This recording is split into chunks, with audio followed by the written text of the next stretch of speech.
स्वागत है आपके अपने चैनल एक्सप्लेन टू यू में। आज हम एक्सरसाइज 6.3 एनसीईआरटी के सोल्यूशन के क्वेश्चन नंबर 1 और क्वेश्चन नंबर 2 को कवर करेंगे। तो वीडियो को ज़्यादा लंबा ना करते हुए स्टार्ट करते हैं। यहाँ पर आपके सामने एक ट्रायंगल है, ट्रायंगल ABC और ट्रायंगल PQR। आपको दिखाना है कि ये दोनों ट्रायंगल कैसे आपस में सिमिलर होंगे।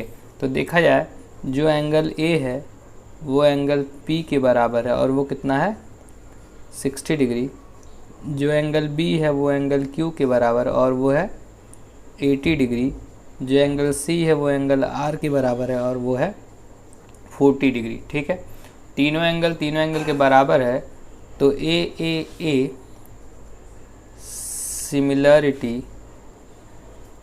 क्राइटेरिया से हम लिख सकते हैं ट्रायंगल ABC जो है वह सिमिलर है ट्रायंगल PQR के।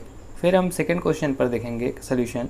तो सेकंड क्वेश्चन के लिए अगर देखा जाए तो यहाँ तीन साइड इसके दिए हैं, तीन साइड इसके दिए हैं। तो हम साइड का रेशियो निकालने के लिए चल रहे हैं। AB अपॉन, मैं QR ले रहा हूँ, AB अपॉन QR लेंगे तो हमें मिलेगा 2/4 दैट इज़ 1/2। फिर हम लेंगे BC अपॉन RP। BC है 2.5 और RP है 5, दोनों कट होंगे। तो यहाँ से जो हमें BC अपॉन RP मिलेगा वो मिलेगा 1/2। और एक लास्ट जो साइड बच रहा है AC या CA कहें, CA और PQ। CA है 3 और PQ है 6, दोनों को कट करेंगे तो मिलेगा 1/2।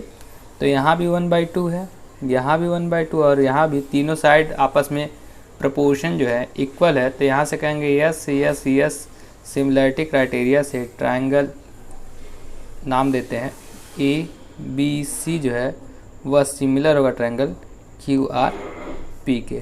ठीक है, फिर बात करते हैं थर्ड क्वेश्चन पर। तो थर्ड क्वेश्चन में कहा गया आपको इसको दिखाना है कि सिमिलर है या नहीं है। तो यहाँ से चल रहे हैं, फिर से तीन साइड दोनों ट्रायंगल के गिवन है तो साइड वाले से ही काम किया जाएगा। यहाँ पे लिखा गया PL और PL लिखा गया तो LD लिख रहे हैं। PL है 3 और LD है 6, तो डिवाइड किए आया 1/। फिर हम कह रहे हैं PL के बाद अगर हम LM लें, LM लिए हैं तो यहाँ से EF ले रहे हैं। ठीक है, LM EF यहाँ 2.7 और यहाँ 5 है, ये डिवाइड होगा तो 1/2 नहीं आएगा। इसलिए हम डायरेक्टली कह सकते हैं कि ट्रायंगल LMP जो है वह सिमिलर नहीं होगा ट्रायंगल DEF के। ये दोनों ट्रायंगल आपस में सिमिलर नहीं होंगे। तो यहाँ लिखेंगे डज नॉट सिमिलर। ठीक है, फिर क्वेश्चन फोर्थ पर चलते हैं, फोर्थ के सॉल्यूशन पर।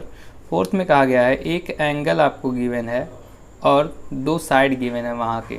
तो चलते हैं इसके सॉल्यूशन पर। अगर आप ध्यान दें तो NM और QP, NM है 2.5 और QP है 5, डिवाइड करेंगे तो मिलेगा 1/2।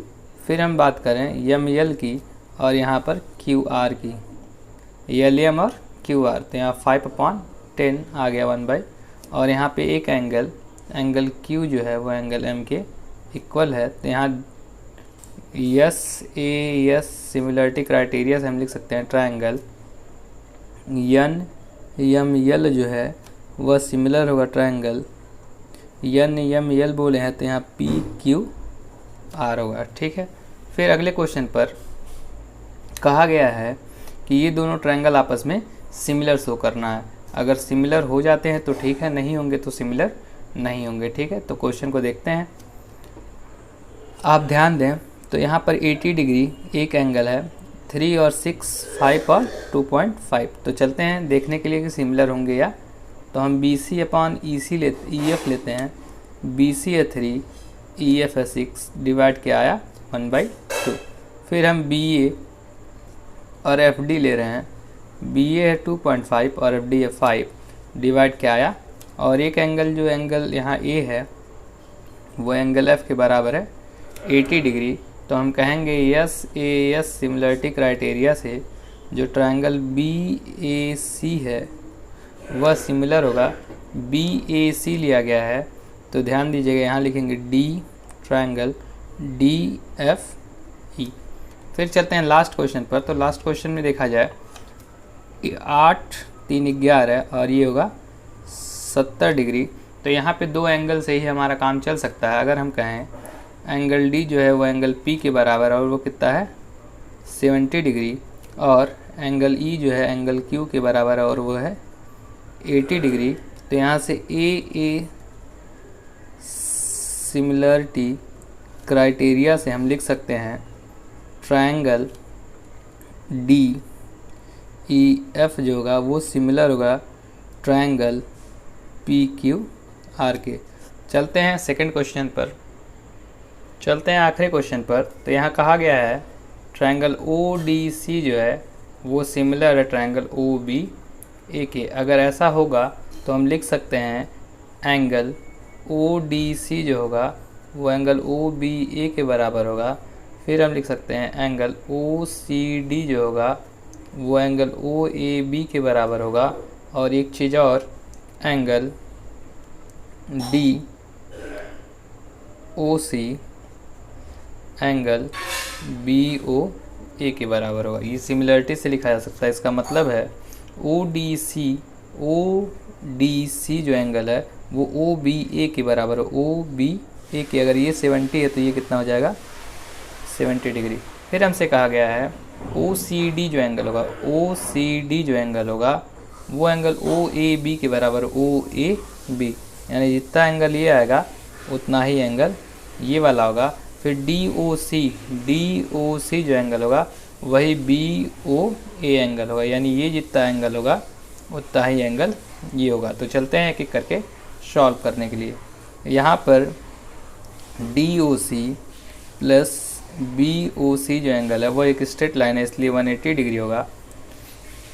डी ओ सी की वैल्यू गिवन नहीं है, बी ओ सी की वैल्यू 125 गिवन है। तो यहाँ से लिख सकते हैं एंगल डी ओ सी बराबर माइनस करेंगे 30 50 80, हमें डी ओ सी की वैल्यू मिल गई जो कि हमें निकालना भी था। फिर हम बात करेंगे डी सी ओ की, डी सी ओ ठीक है।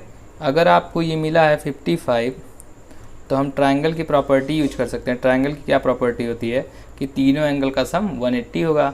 एक एंगल है 70 डिग्री, दूसरा एंगल 55 डिग्री और तीसरा एंगल है डी सी ओ, जिसको लिख सकते हैं 180 डिग्री।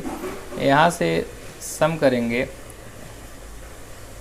तो हमें मिलेगा 7 5 12 125, 125 इधर माइनस कर दिया तो डी सी ओ की जो वैल्यू आएगी वो होगी 55। यहाँ डी सी ओ भी निकल गया, हमें डी सी ओ भी मिल गया, ये मिल गया। अब बचा है केवल ओ A B. O A B की जो वैल्यू होती है वह डी सी ओ के बराबर अभी हमने लिखा था। तो यहाँ से लिख सकते हैं D C O angle O A B के बराबर होगा और डी सी ओ की वैल्यू हमने कैलकुलेट कर रखी है 55 डिग्री।